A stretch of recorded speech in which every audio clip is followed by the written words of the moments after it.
Titanium dioxide जो है वो आपकी स्किन को, आपकी नोज़ को, आपकी आइज़ को और आपके थ्रोट को काफ़ी ज़्यादा इरिटेट करता है। और ये आपके ऑर्गन्स में, इंटरनल ऑर्गन्स हैं, हार्ट है, लंग है, आपकी किडनी है, यहाँ पर जाके जमा हो जाता है और आपके डीएनए को डैमेज करता है। अब आप मुझसे पूछेंगे कि मैं आपको टाइटेनियम डाइऑक्साइड के बारे में आज क्यों बता रहा हूँ। टाइटेनियम डाइऑक्साइड की कुछ मात्रा जो है वो आप जो इसका सनस्क्रीन यूज़ करते हैं उसमें मौजूद होती है, और उसमें मौजूद होने का कारण ये है कि ये जो सनलाइट है उसको जो है रिफ्लेक्ट करती है और कहीं ना कहीं अपने अंदर अवशोषित कर लेती है। लेकिन जब आप इसको स्किन के ऊपर अप्लाई कर रहे होते हैं तो कहीं ना कहीं आप अपनी स्किन पर नहीं बल्कि अपनी बॉडी के अंदर इसको जो है रब कर रहे होते हैं, और आपकी बॉडी जो है वो इसको कहीं बाहर नहीं फेंक देती है अपनी स्किन पे से, वो इसको एब्जॉर्ब कर लेती है। जिस तरीके से आपने देखा होगा कि आप जब किसी ऑयल से जो है आप मसाज करते हैं अपनी बॉडी के ऊपर,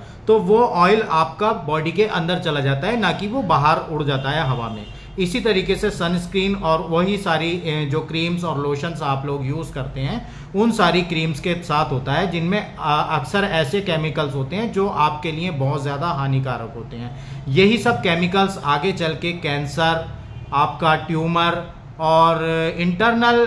डैमेजेस के बहुत बड़े कारण बनते हैं, और ये डैमेज जो होती है ये most of the time irreversible होती है। मतलब ये ठीक होने का इसका चांसेस बहुत कम रह जाते हैं, क्योंकि ये केमिकल बेस्ड होती है, ये नेचुरल नहीं होती है, तो इस कारण से इसमें काफ़ी प्रॉब्लम आती है। तो आप जब भी इस तरह की चीज़ें यूज़ कर रहे हैं तो आपको इस चीज़ को ध्यान में रखना चाहिए कि ये मुझे कितना हार्म कर सकती है, या कि आपको इस बारे में रिसर्च करनी ज़रूरी होती है कि आप उसकी रिसर्च कर लें ताकि आपको उसके बारे में पूरा पता हो। तो कहीं ना कहीं जब आप उन केमिकल्स का यूज़ कर रहे हैं तो वो आपकी बॉडी में जाके जमा हो जाते हैं, और जब वो जमा हो जाते हैं तो वो अपना काम वहाँ पर बॉडी में शुरू कर देते हैं जिस तरीके से वो बाहर के वातावरण में काम कर रहे होते हैं। मिसाल के तौर पर आप अगर गंधक को खुले में रख देंगे तो वो कुछ समय के बाद जो हवा में मौजूद जो बाष्प कण होते हैं उनके साथ